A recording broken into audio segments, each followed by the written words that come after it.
Let's go. They're gonna love me, they ain't gonna do una Bugatti. El mundo está loco por ese body. Si tengo problemas, no son detalles. Resuelvo lo que todos los daddies. Voy siempre primero, nunca secretary. Apenas salgo zoom zoom con mi boom boom. Y les tengo darte zoom zoom en mi ñami. Oh yeah. Para romper cadenas, romper corazones, oh no.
Just FYI, you should breathe as well.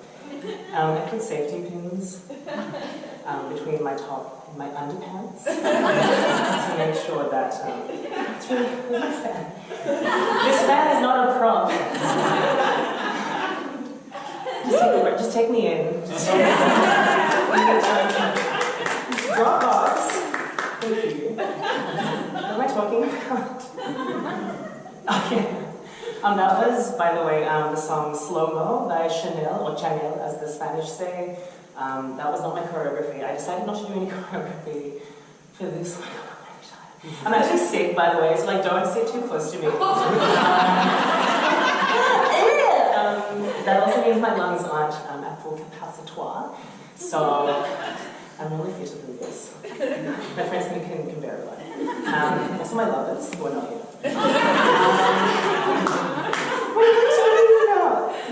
It's my nose, I forgot everything. Oh yes, so thank you for coming. Especially in the rain as well. I had to navigate holding the fan, my phone, and the clicker. I know Josh, you offered to do the clicking for me, but I'm a control freak. My friends and also, so this show was inspired by, why is there a hair? Two things, primarily. The first one is TikTok, obviously, which the event description would have given you an idea about. So hashtag Storytime is actually on Spanish language TikTok, so all of my TikTok is in Spanish. I think it must exist in English as well, because the phrase Storytime is in English. But it's Storytime in Spanish, and literally there's just like people telling stories. So I was like, oh, I can do that, cute. And also like there's this constraint of a small stage, and I was like, cool, like that lines up. It's like, why is this job still not perfect? Safety pins, they fail you. Yeah, there's like the constraint of the short width. But the other one is, there's this show by a person named Z-Way, who is this incredible African-American presenter. The show's been cancelled. Not cancelled like politically, cancelled as in not contractually continued. No, she's amazing, you can't cancel her. She's uncancelable. And it's a talk show, she's very, very clever, very smart, but also her vibe is basically my vibe, but times like a million. So yeah, her show, and she also like, she sings and dances also in her show while doing her talk show. So I was like, excuse me, that's what I want to do in my life. And so just some housekeeping. If you've been to any Writers' Festival events or whatever that I've moderated or hosted, there's always housekeeping. In this instance, the first bit of housekeeping is I am recording this, so please do not knock over my GoPro. Thank you so much. OHS hazard, but also I don't care. If you could please, head of operations and me, if you could please like walk that way. I think you can fit that way, maybe. Make yourself fit. Just don't walk in front of my camera, please. And thank you. If it dies, the battery will. Oh, there's a red light flashing, so I'll know. You're off the hook. I can, thanks. I will know the battery's dead. If it dies, I'm so sorry, I need to like replace the battery. I'll make a joke about it. Housekeeping. Oh, yes. Thank you to the State Library and Melbourne Fringe and the Metro Tunnel, weirdly, for presenting this event. I recognize the bankrollers.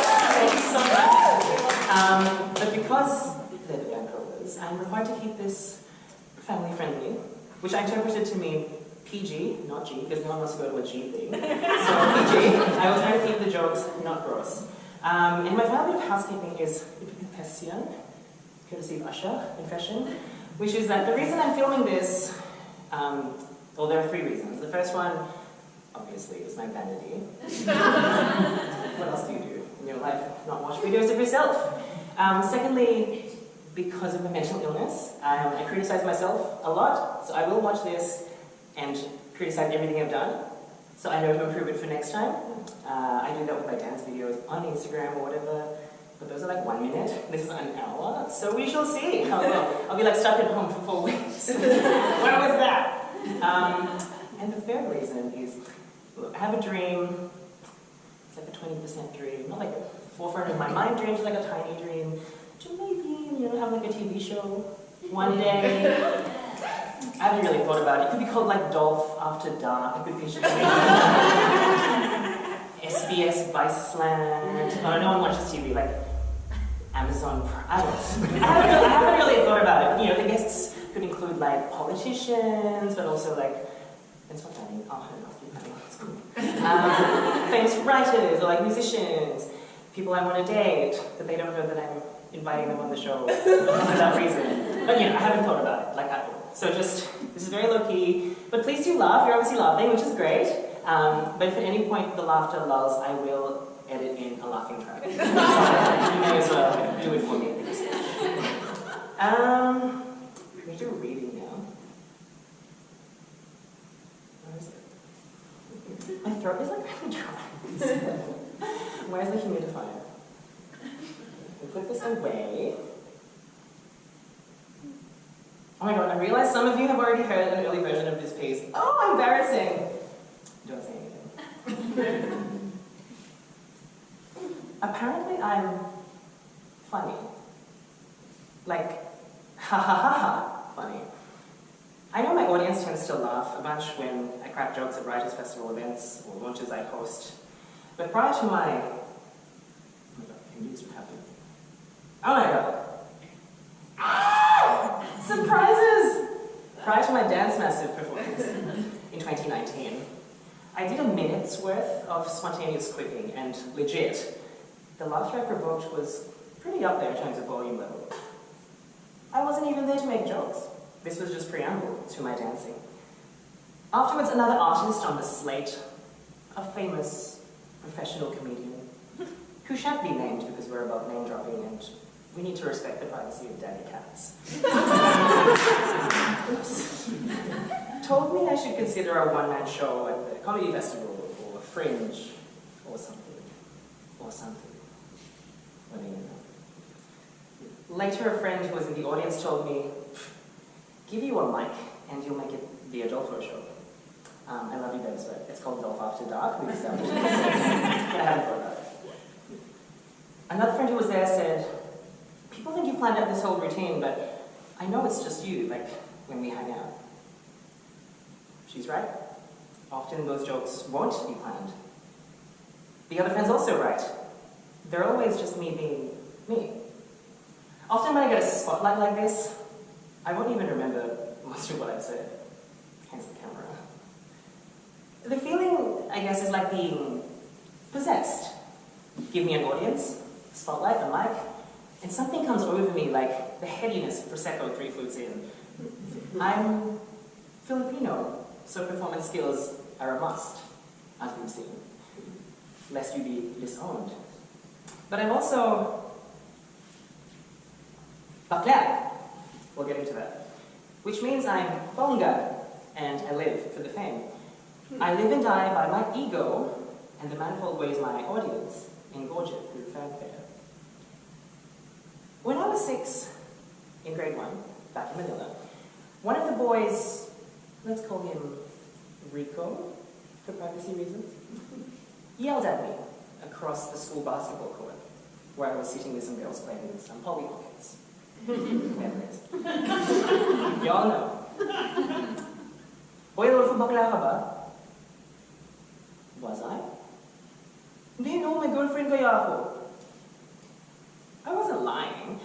I'd been going out with one of our female classmates for about a month. I'd even given her a plastic green star, a ring with a plastic green star on it, to make it official. After her mum and dad said I was perfect for her. Gago ka, sinungaling. Everyone knows bakla ka. Baka gusto mo ba maging boyfriend mo yun? He then laughed a demon laugh, thinking he'd bullied me, except I chuckled to myself, imagining him as my boyfriend. Because, to be fair, guwapo naman siya. Mahilig ako sa guwapo. Everywhere I look, there's someone guwapo. We make fun of men for their inability to objectify women discreetly, but God help anyone telling a bakla to restrain himself in the face of a hot man. I say himself, because that's how we translate it, even if Tagalog pronouns aren't gendered.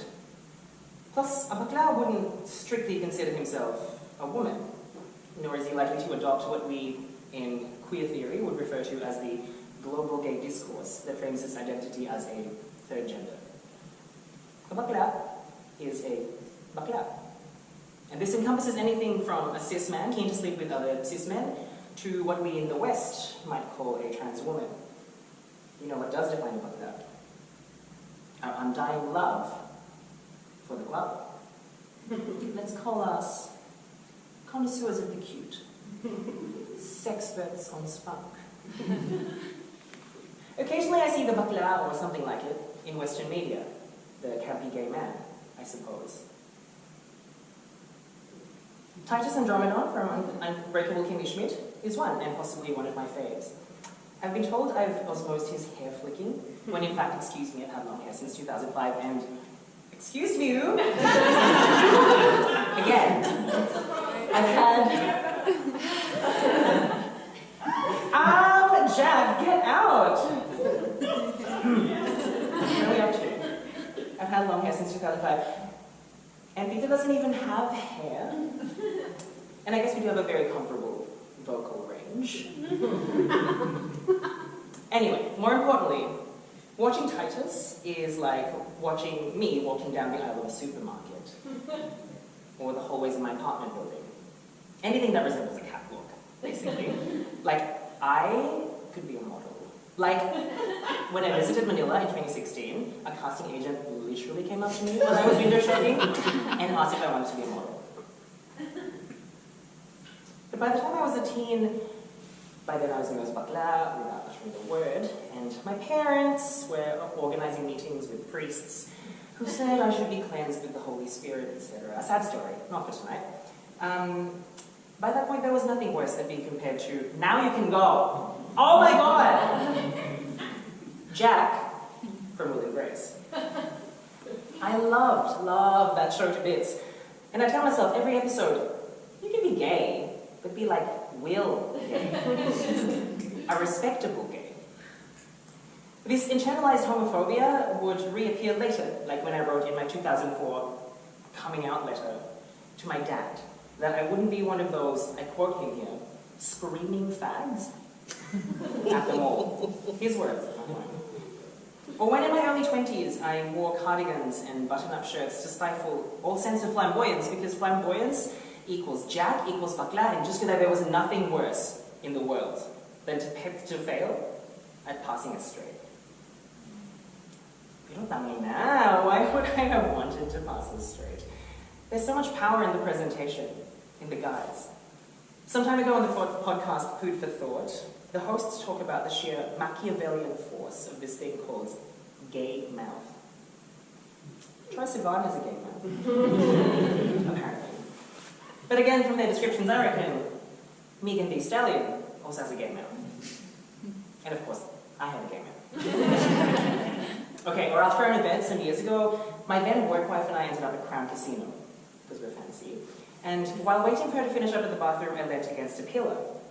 When she emerged, she took a paparazzo shot, posted it on Instagram with the caption, "Look at this naturally flamboyant stance."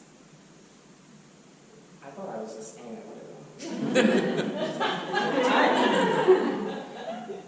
By now, I've come to terms with this whole queer thing. I've actually written about it heaps on my website, adolpharamirez.com. If you navigate to the writing tab, you'll see a comprehensive list of all of my past publications, including this cover essay for one of Australia's most long-standing literary journals. Thank you so much. adolpharamirez.com. I guess what I'm saying is, these days, I no longer shy away from admitting that I am mother flipping Jack. And also Carrot. And also Grace. Basically, pretty much everyone on Will and Grace, except that wet blanket Will. Now, in the Philippines, we do this thing called barahan. You're chatting away, but you also want to one-up your companion with something wittier, sassier, funnier, to the point that they're plugged up. Plug. We bakla are masters of this, likely a fostered defense mechanism, a prickly verbal shell to ward off the bullying, like what I got from Papa Rico at school. I stalked Rico recently. He's gotten rough, but like with a slight belly. His hairline receding a bit. He's still guapo. Sometimes past cutie, and we're like, is that you? He has a wife. I don't care.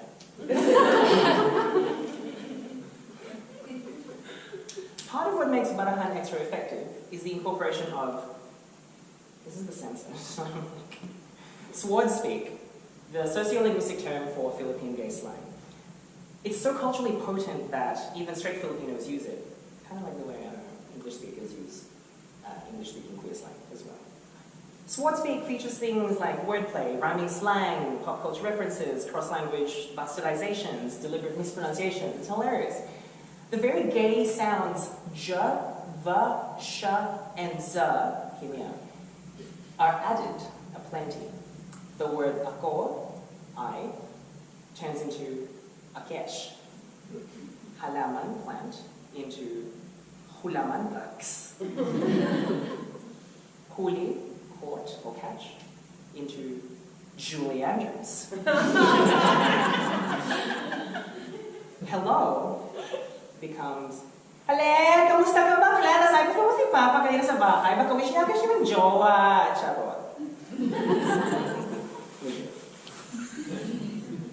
What I've come to understand is bakla culture is smart aleck culture. And me being funny is Titus breaking into song, or Jack interrupting my PowerPoint.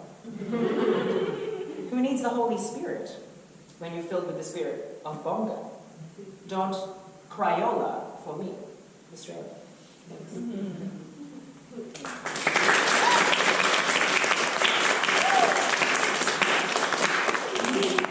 How are we for time? Oh my god, we're so behind schedule. Oh wait, no, we started like at 6:30, that's fine.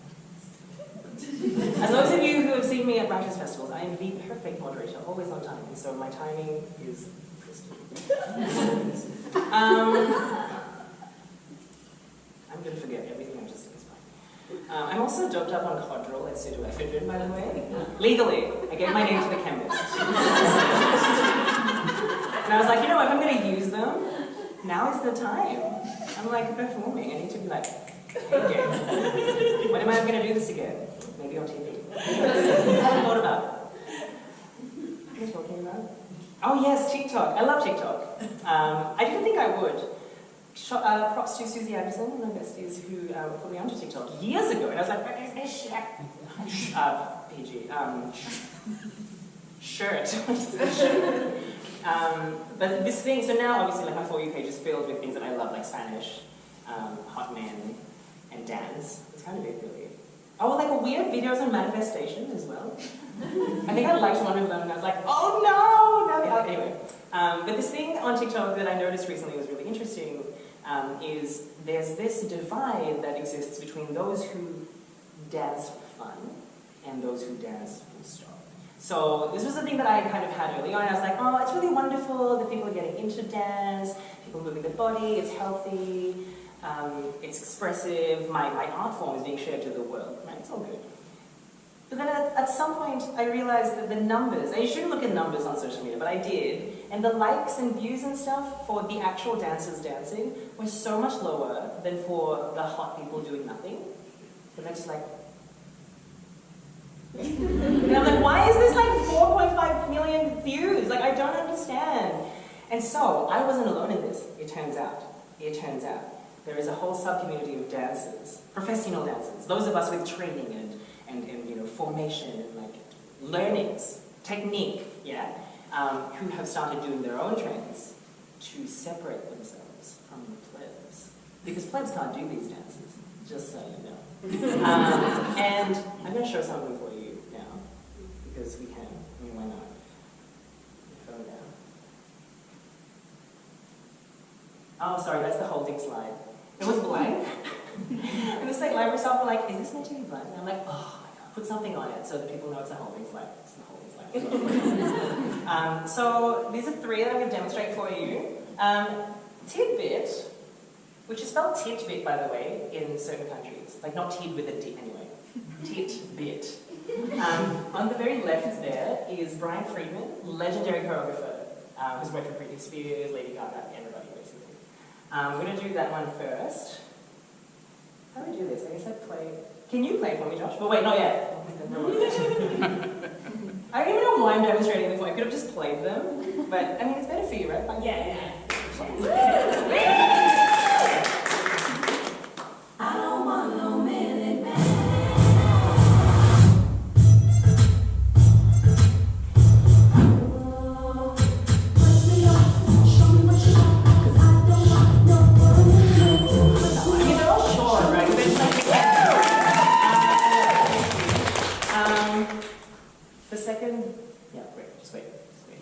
The second one is, okay, sorry, can I please rant?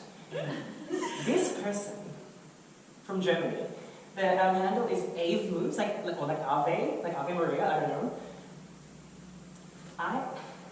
This mask does something.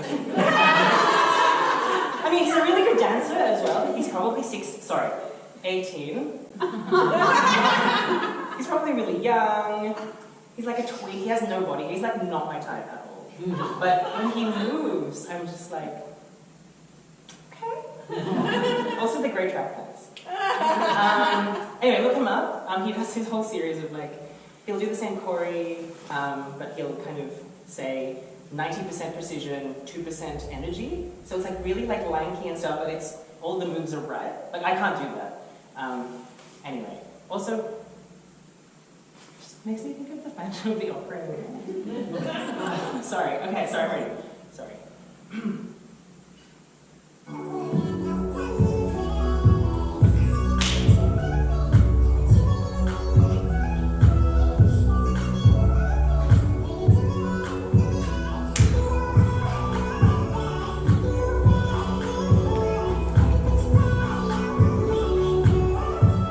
He does this wave thing as well, which was not in the thing I'm like, yes. How are you going, by the way? Are you like not bored? No, not bored. Great, cool, thank you. Because it's still recording. The last one, oh, this is an interesting phenomenon. So, Control. That last one is actually from a music video, Pink Venom by Blackpink. So, that I think is a good kind of intermingling of professional and pleb, I guess, because they're not like super hardcore, but people feel like they're part of the fandom. Anyway, let us demonstrate.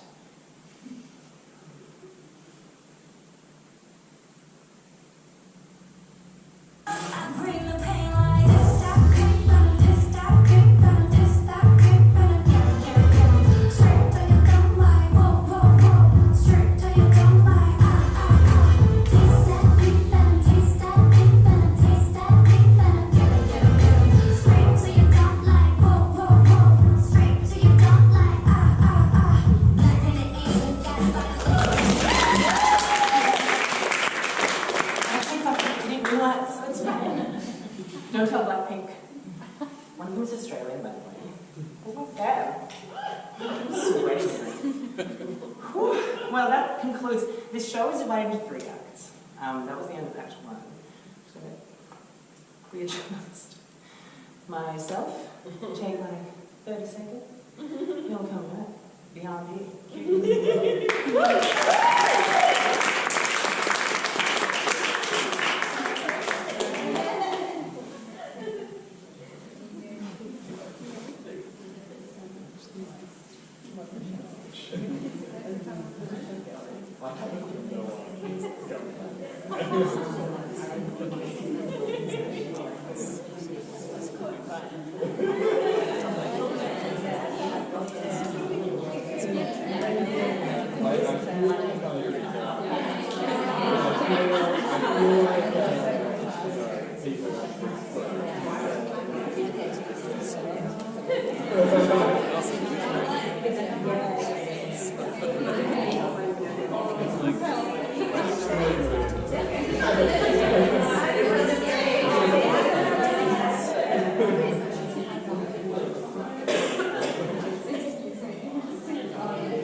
I love you all.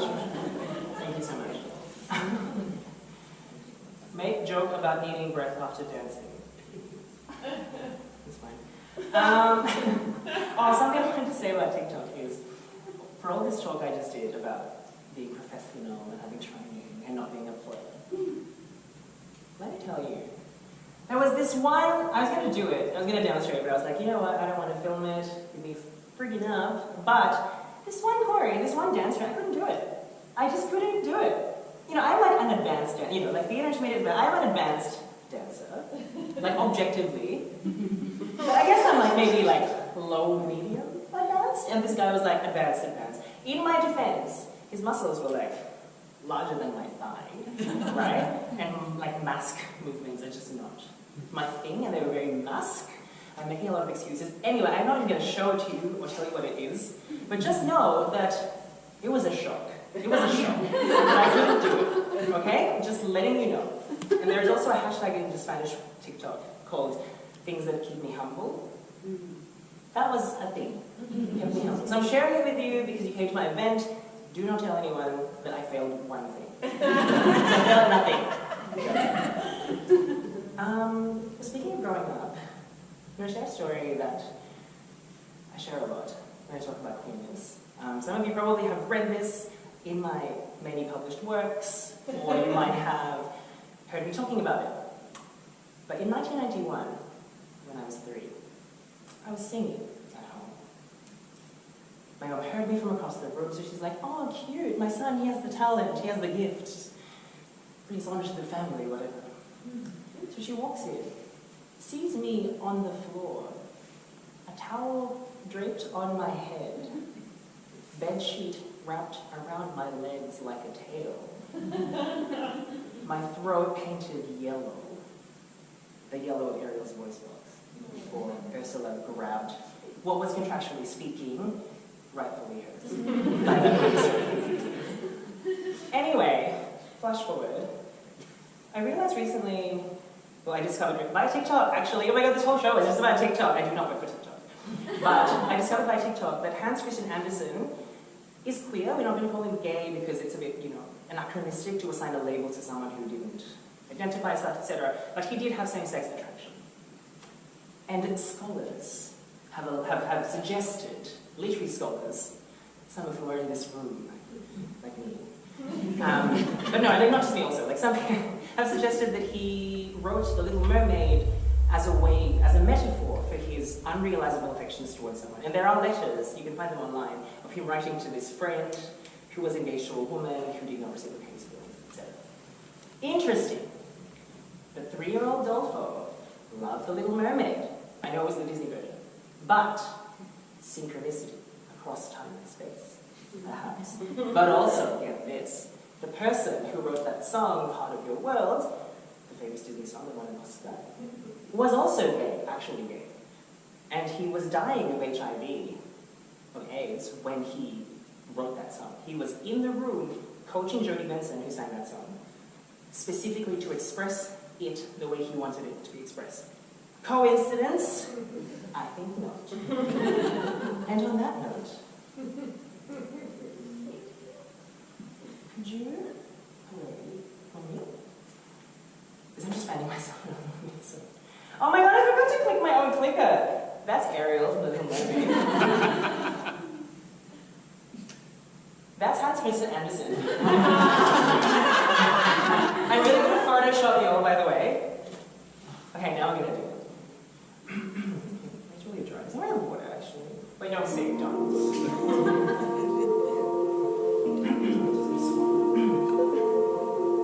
Look at this stuff. Isn't it neat? Wouldn't you think my collection's complete? Wouldn't you think I'm the boy who has everything? Look at this trove, treasures untold. How many wonders can one cabin hold? Looking around here, you think, sure, he's got everything. I've got gadgets and gizmos aplenty. I've got who's its and what's its galore. You want thingamabobbs? Got 60. But who cares? No big deal. I want more.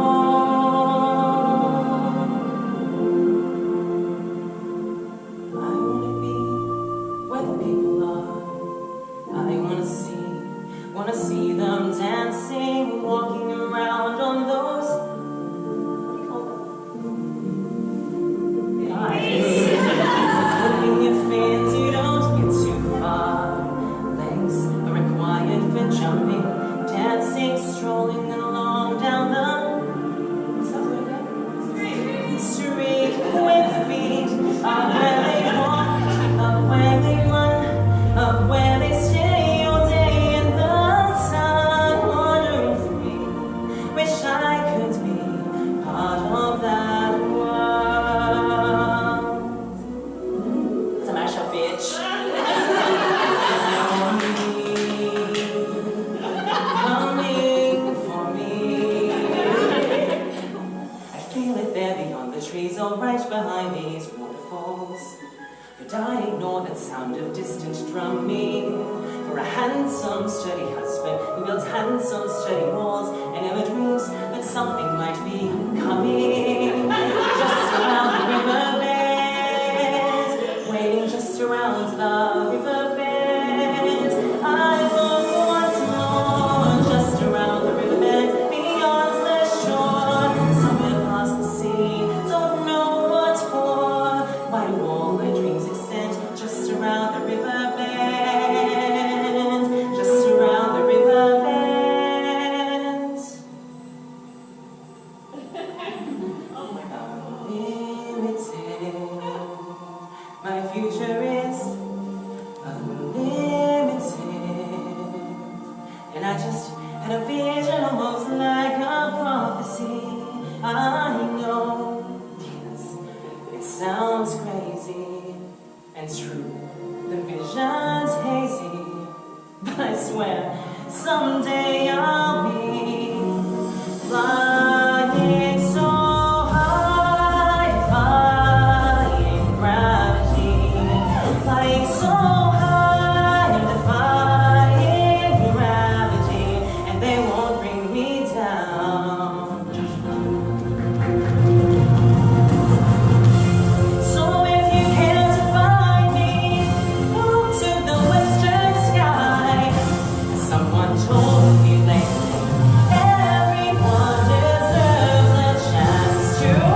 Rachel Berry of Glee, but she's pretty good.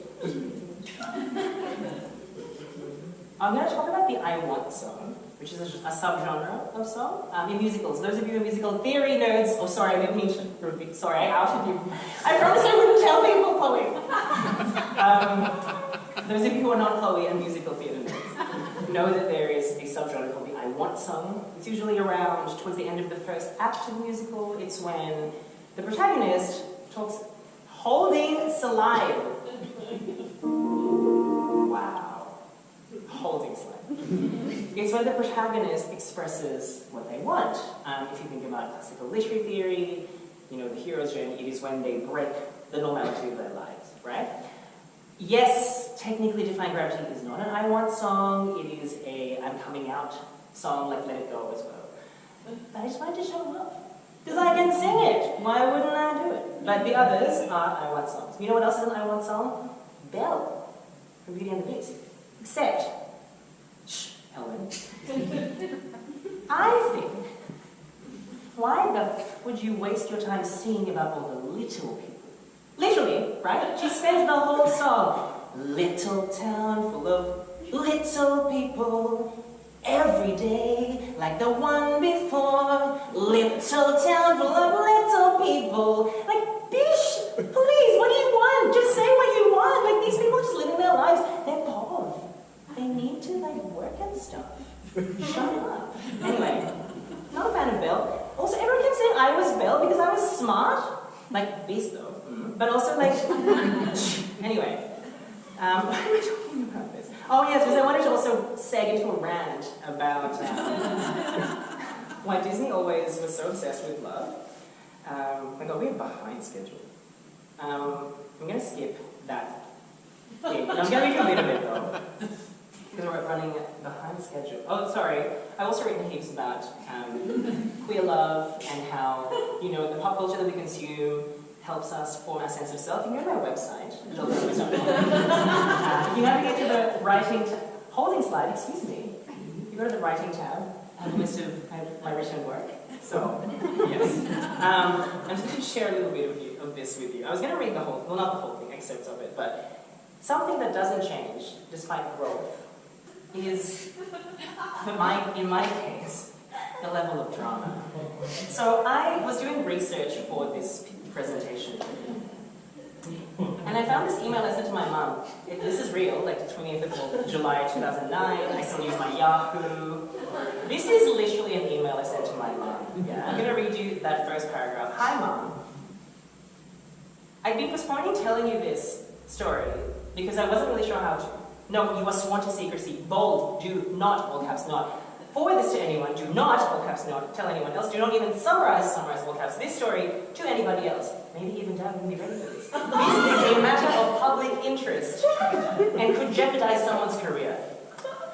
I would also not risk this would divulge to someone. Seriously, Mom, if you think you won't be able to keep it to yourself, just delete it now, before the story begins. I'm telling you the same thing. So I'm going to read little bits of it for you because we're running behind schedule and I want to get to the end, and I mean, unless you don't care, but you know, I'll try to be respectful of your time. So the context was a VoiceWorks launch. I used to volunteer as an editor for a literary magazine called VoiceWorks, and we had a special guest. The issue would be launched by a celebrity named Redacted, the recently appointed editor of Redacted, an important magazine. There'd been a lot of controversy around his appointment because of Redacted for fear of Australia's defamation laws, and I'm recording this and you might tell other people. He was a celebrity. Every time I looked, and there were other bits, I described like who was there and what he was wearing and what was happening, etc. So, ellipses. Every time I looked at him, he would be looking at me. Obviously his interlocutors failed to keep his attention, or he just wanted to get mine. This is literally from the email, yeah? I didn't write any of this. This eye tag continued into the night. I couldn't keep still. It was awkward receiving so much attention from such a prominent person. I would look at him. He'd be looking at me. I'd avert my eyes, then check again. He would reciprocate. And then other stuff, so I went to the bathroom, spoke to a different colleague, etc. Then the inevitable happened. He talked to me again. were discussing my column. I used to write a column for the magazine. When I realized we were standing directly in front of the speakers, every so often he would remark that his throat hurt. So I asked, would you prefer somewhere quieter? We could grab tea or something. We ended up catching a cab to South Yarra because he said he'd rather go to a cafe he was familiar with. I didn't mind. At South Yarra, he stopped the cab at a residential street. I assumed he wanted to walk to the cafe. This is where I live, he explained. My parents are in New York, and so is my brother. I couldn't breathe. This was not what I intended. But I could no longer turn back, for it was too late. For it was too late. Blah, blah, blah. We got to his room, and he hugged me. I escaped his arms and asked, this is real, you know. Before all this, I need to know your intentions. I felt like a prudish woman from a 1950s romance movie, but it had to be done. I clarified if he was looking for something long-term or just a once-off. I confirmed that I was after something more intimate. He declared he was too busy to be with anybody. So this ends with tonight? I inquired, despairingly. I guess, was his response.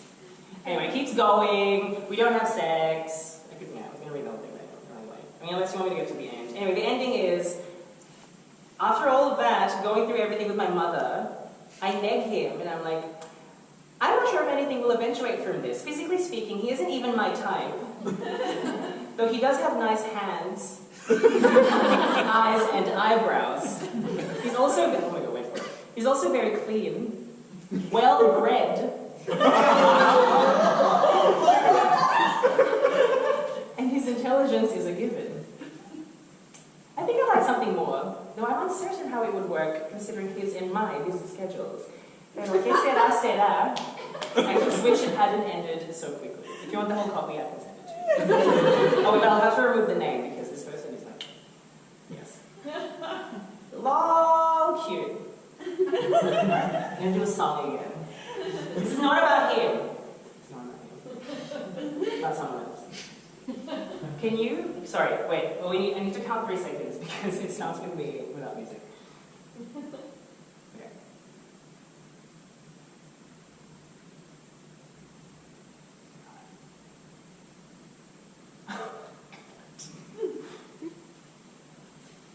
Oh, no matter loving song, he'll never know. All my life is just despair, but I don't care. When he takes me in his arms, the world is bright. All right.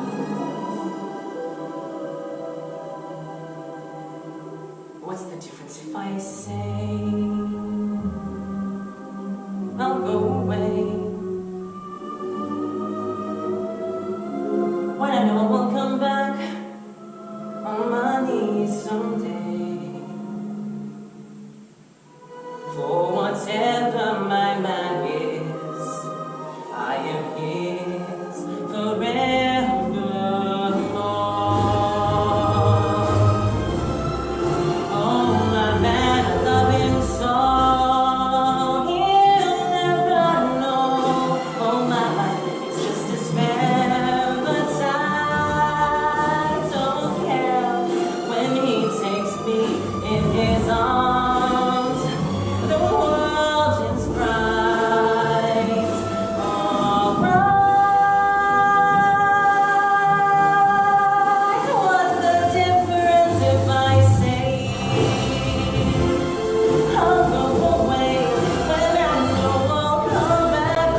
penultimate thing, I have to read a little bit quickly, so it's going to be light. If you ever find yourself entering my apartment without my permission, hold on. You'll find a stack of washed and dried takeaway containers to the right of the sink. They're organized by size, the sought-after deep ones on top of the crap shallower ones, which ensures maximum use of space. And in the fridge, you'll find more, storing leftovers of all types, plus some clearly Uber Eats cuisine, usually in the very same takeaway container that it came in. But see, what you don't realize is that in the top right pocket of the stove is a whole shelf of even more takeaway containers, actually much older than the set near the sink, also stacked neatly by size and roaring to be reused. You might find yourself asking, Dolph, you weirdo, what's the deal? Or if you speak Spanish, oye, Adolfo, ¿qué demonios está pasando aquí? Or if you speak Tagalog, grabe, Adolfo, no me mató. Or if, no, I'm just joking. She's trilingual, just three. And I would say, there's nothing I hate more than waste. Oh my god, I changed page. Sure, these containers were intended for maybe one, maybe two further uses. And sure, carcinogenic chemicals probably leach out of them every time my dishwasher tries to strip the grease off them. And yes, I know they're recyclable. In theory, they could simply be melted down, reshaped, reformed into takeaway containers that very probably will end back on my kitchen table. Very possibly, because I simply order too much Uber Eats. I now have a membership because the $10 per month gets me unlimited free delivery and a bunch of member holidays. This is not a paid promotion. I understand all of this. I do. Can you stop changing everything? Sorry. But what am I supposed to do? Throw them out and buy actual brand new fit-for-purpose Tupperwares? I think not. Because, sayang! In English we translate that as, what a shame. But shame turns gargantuan in the Philippines, where I was born. We've established this.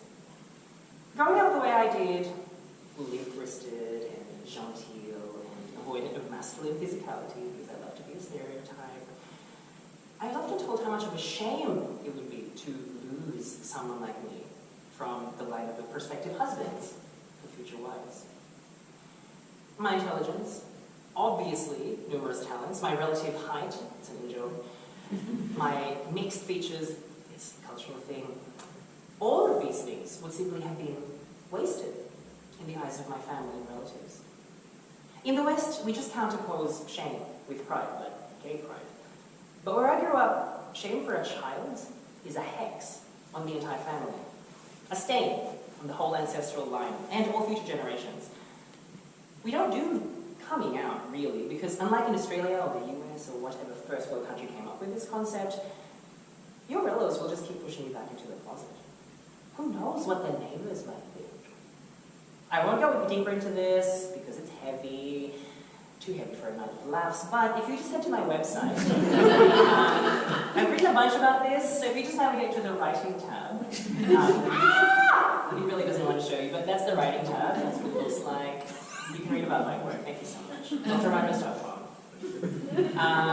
Back to the hashtag storytime. So the thing is, it's not just with takeaway containers that I exhibit this behavior.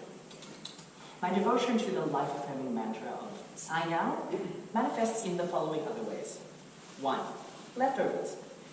I live in extremes. Either Uber Eats or a cauldron's worth of stir-fry for a week. 2. But I only Uber Eats from places with discounts or deals, because the saved $10 or whatever is better in my bank account, and this means my lazy ass is still kinda sorta making money. 3. I pretty much only buy things secondhand, clothes literally, clothes, furniture, appliances, and if possible, only groceries that are on sale. 4. While I have a perfectly functional split system aircon, I effectively ban myself from using it, especially in winter. I can just wear layers and sleep in a sleeping bag under 2 doonas. It's fine. It's fine. 5. I repair clothes until the very last tether, because she's also got the gift for sewing. 6.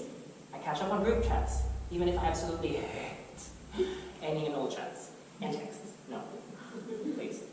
7, I accept freelance gigs, even when I definitely don't have any more free time. 8, I give all romantic prospects a chance, even when they're just a bundle of red flags that have gained sentience and grown eyes. Then learn to text, which I hate, but I still reply. 9. Aprovecho cada oportunidad para practicar mi español. Las personas claramente inútiles en la app que uso, que es prácticamente el Grindr de los intercambios de idiomas, pues, ¿por qué no? Los repartidores latinos de Uber Eats, dale. El chico de Tinder, que no es mi tipo para nada, pero dice que habla español. Y es de Colombia o de Puerto Rico. Hola, papi. Perdón, translation para ti, ok. Y este mismo espectáculo, pues, miren. 10. I explore every corner of this is a game reference. I explore every corner of a dungeon crawler or RPG in case there's a treasure chest with a sword that I definitely don't need because I only use magic characters. But I can sell it, and then I can use the extra 78 gold to buy my 97th health potion because you never know. Sayang! Have I internalized the identity of the cast-off? Much like how as a queer I was often regarded piteously as having something broken, inherently faulty and in need of saving, do I have an affinity for these largely unloved, perceived to be disposable items and situations? I couldn't help but... Why did it cut off? The joke would have been hilarious. Anyway, I couldn't help but wonder, am I simply projecting outwards a yearning that I wish would have been done for me? Salvaged, sheltered, given a home, by someone who finally sees that, yes, I do have something to offer. Let's end on something not heavy. Some years ago, the besties and I went out for dinner and drinks.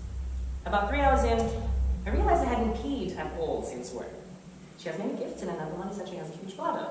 Maybe because time wasted peeing equals saya. So I dashed to the toilet. I was about to enter the cubicle when I thought about the whole song and dance of having to remove my belt, redo my pants, sit down, redo my pants, tuck my shirt in, adjust the overhang, etc., etc., and decided, sayang, I'll just use the urinal, there's no one in here. If you know me at all, and I reckon you should by now, after almost an hour of intimate tete-a-tete, you know I hate urinals. They're disgusting, they're smelly, and dick owners just don't know how to aim. The whole thing is just the Jackson Pollock of urinals. But this was one time. It'd be quick, get it over and done with. As I was peeing, a man entered the toilet and used the urinal next to mine. Nightmare. He looked towards me and said, hey. Another reason I hate urinals. Where's the privacy? I smiled, said nothing. He kept going. How's your night? I hated everything. I hated myself for giving rise to this exact situation. Hey, congratulations, by the way. So brave what you're doing. What? Why was this conversation happening? How did he know I didn't use urinals? Was I standing weird? Was I holding my penis in an awkward way? Why would you congratulate someone for that? Let them be in peace. Now, I want to mention my pee was still flowing this whole time. There was a lot to get out. When I finished, I zipped up. An old mate was standing there, waiting for me, expectantly. And so, fueled by tipsiness and curiosity, I asked point blank, sorry, mate, what exactly did you congratulate me for? Oh, the hair, the outfit, you're transitioning, right? My God. So my androgyny, the whole gender bending thing, the bakla thing, had all culminated in this most beautiful, most unforgettable of encounters. Oh, no, I'm not trans. I dressed this way. I had so many things to ask and explain, like the concept of social transitioning, etc. But before I could go all smart on him, he goes, right, yeah, I don't carry you. Can I get your number?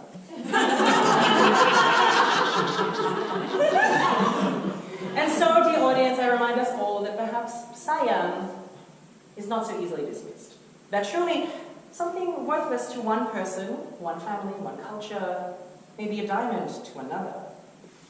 A takeaway container is still a container. A queer person is still a person. A chair is still a chair. Musical reference. Did I give this misdirected man my number? We stand a pansexual king, but no. Did I ever use a urinal after that? Yes, absolutely, when I pressed for time. Did this experience remind me that I am, in fact, super hot and desirable and worthy? You betcha. Never forget it. Thanks.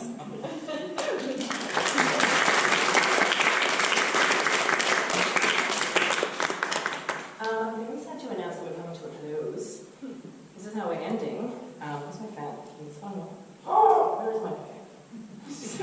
It's not part of the performance. This is the final number. I hope you've had a great night. Thank you so much for being here for my first long haul show. Please know I had one error, so I might edit it out. But yeah, we're going to do the final number. Thank you so much.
Hey, hey, hey, what's happening?